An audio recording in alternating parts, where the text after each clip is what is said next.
Guilty pleasures are often described as something that is vastly unpopular and or hated that someone in and of themselves still enjoys. My example for today is the FNaF fan game Five Nights at Candy's 2, where I'm going to be explaining mostly the mechanics and everything around it, and why, in my opinion, it's a guilty pleasure of mine, despite me also admitting that it's not a great game overall. Which the first night does introduce us with a basic conversation, mostly done through text, about how we have to spend 5 nights in the factory again after losing our bet, once again. So, after you just type in whatever you want here, and we are teleported into the office. The office is woefully uninspired, and I'm using the word office very loosely here, as it's just a solid gray room with a flashlight and a few props on your desk to make it look completely alive and some form of not dead. We have night 1, which introduces the character Cindy the Cat. Cindy will slowly make her way into your room, and the main way to deflect her is go to your cameras and hit any of the phone buttons that you see. You don't have to be on the select camera to ring the phone, which in my opinion is a bad idea in the design. I would have preferred to have to go to the camera to add a little bit extra input from the user, but that is just me. But the main things of my biggest complaints about the nights is traditionally the classic FNaF game night length being almost 8 minutes for this night alone, which with just one threat and on a low AI level is completely boring.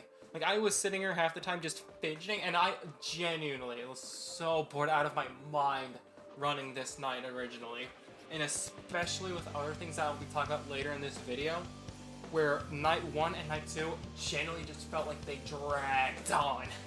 But after that, we have our post-night minigame, where we are playing the character Chester the Chimpanzee inside of a pixelated variant of the Candy's 1 minigame. Our goal is to find something, which that is finding a key. So you go down here, go take a right into the Candy's 1 office, and you will find the key, and then immediately backtrack, and then you'll be going into this room with the lock, and that's it. We don't see what's behind the room, and we are just left to speculate. But overall, the night definitely does its job of explaining a simple mechanic, even if it is so ungodly boring, being just text on screen, no phone calls, no nothing. Which generally feels like it is extremely based off of early FNaF fan game syndrome, if you know what I'm talking about.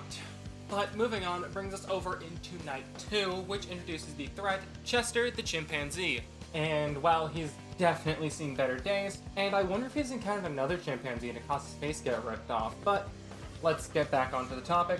In order for you to deflect Chester the Chimpanzee, you will be hearing some banging in the vents, and you have to go to the camera that he's on and ring the vent. And this is where my one complaint about also having to just not go to the camera can come in handy, where if you know how far he is, if you have headphones, you can hear where he is, and then you can just call that phone without having to go to the camera, making him a borderline non-threat. Being you'd hear the vent bang, you'd go to your cameras, call that phone that you know, which although it is a great showing that you know where it is, it's generally also just not entertaining. Just go into the cameras for a second, ring a phone, go back in the cameras, keep flashing the hall, wait till you see Cindy or anyone in your hall, then call another phone. It is genuinely dragged so far into the night, where these 8 minutes feel like almost half an hour straight. But moving on from there comes the night 2 post-night minigame, mostly being this time we are playing the character as the Penguin, and we also look around the Candy's 1 location. I'm going to be saying that a lot, where we also have to collect the parts of Chester that for some reason are just scattered across the floor because someone did a bad cleanup job, and now we're forced to play crime scene cleaner. With first pieces in order where I found them, the first one's being near the starting room, the next one being in the office, and the third one being his head inside of where the show stage is in the Candy's 1 location. This gets really boring after a while, although I will definitely say it thankfully doesn't overstay its welcome. I wish you could carry multiple parts at once to just finish it over and done with, but also I am fine with this being one at a time. Well, overall, night 2 is extraordinarily boring, but as well, it does show that there is at least a different mechanic to help verify the gameplay loop.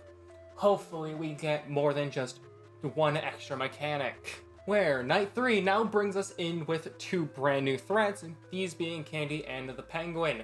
The penguin is the most interesting, being a camera animatronic where if you spot him on your cameras for too long, he will cause a crash into your system. Basically, he is literally just Phantom Chica from FNaF 3.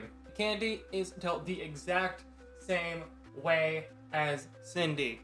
See him in your halls, call him out, then you're good. Although I will definitely say this is where the gameplay loop does improve because there are more threats to juggle. I will definitely add that it's not the best gameplay loop. Although there has been fan games, mostly being Treasure Island, that can show a couple threats are still good as long as they are managed properly and can also show up repeatedly, so where you are not getting completely bored in your office. Which the post-night minigame here is us playing as Blank, where our task is to find some pages as if we are playing goddamn Slender in this office. Which generally, that would have been really fun, constantly having to worry about a threat after you, but that's not here nor there. Just find some pages, they will be in these areas where I found them, and then we can carry on with the night. Night 4 adds actually nothing. Yeah, no, nothing. It's just Night 3 but harder. Which, while I said Night 3 is fine, I would rather have not had this and maybe Blank or someone being introduced into Night 4 to help, definitely to help improve the gameplay loop, as these 4 animatronics are extraordinarily boring, where there are just 3 like I said, 3 unique threats to worry about, which, while is fine, they, to me, feel like they don't come often enough to where it feels like the 8 minutes still cannot have to drag a little. Where the post-night minigame is literally just us finding Candy's tie because he is too lazy there and wanting the battle rod instead of actually doing anything responsible by himself. It can be found in the office, and once you're there, that's it. That's the end of the night. Get the tie, go back to the show stage, and night done. Where Night 5 actually now has something unique. This being Blank. How Blank works is the exact same as Candy and Cindy. See him in your office, call the phone, get him to fuck off like I definitely want to do with this shit right now. Which I really do wish Blank had a different mechanic, as how that would help freshen the gameplay loop, and have to worry about 4 major mechanics for cross 5 characters would have been really fun to work with.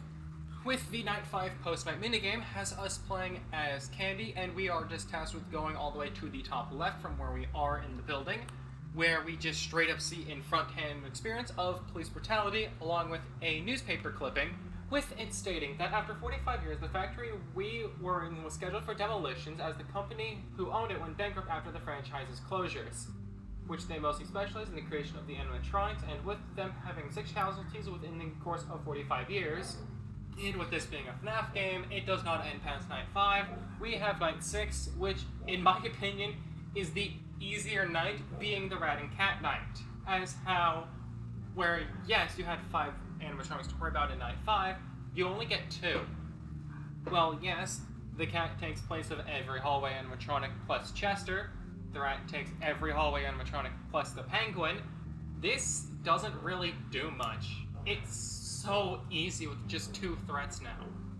Where the post-night minigame is all I really want to talk about right now. With that post-night minigame being where it's in multiple parts. We first play as Old Candy, where we are following Shadow Candy. When enter a certain room where Chester and the Penguin were originally, we get immediately flashbanged and forced to play as Blank, collecting more pages. Which, well, those would be in these 5 areas, plus the last one being right in front of Shadow Candy, where we get flashbanged again and play Old Candy. Where Old Candy, we just go around, find a child, and beat his father. Which, after this, we are given another newspaper clipping, this being one of the final ones, stating that after the factory that was supposed to be scheduled mysteriously had burnt down, as if we are... Hi, editing Cal here. So, I have a mistake in this, so this being about after beating Night 8, as I never completed 720 mode in the time of this, so I was completely unaware of this in my playthrough. It was until I was looking at the wiki and also other sites for the maps for the post-night sections, where I discovered a thing for beating 820 mode, or Night 8's 720 mode. Yeah! I fucked up, and that mostly being an extra cutscene, which helps also tease for Five Nights at Candy's 3. Alright, back to the video. which overall, Candies 2, it's not a good fan game, but it's just so much about it could have gone great, which still makes me enjoy it. Where I've straight up in my scripts multiple times compared it to Treasure Island, especially the early demos, where the game mechanics are borderline similar, just change a few things around. Instead of hitting a button, you are having keybinds. But to also leave this on a more positive note, there are 3 things I want to mention, 2 of them being fan remakes, and the third being an official remake, with the official remake being announced early last year by Emil Maka himself. Game Joel page for that will be in the description below, along with the 2 remakes of Five Nights at Candy's Sugar Rush and Five Nights at Candy's But Better.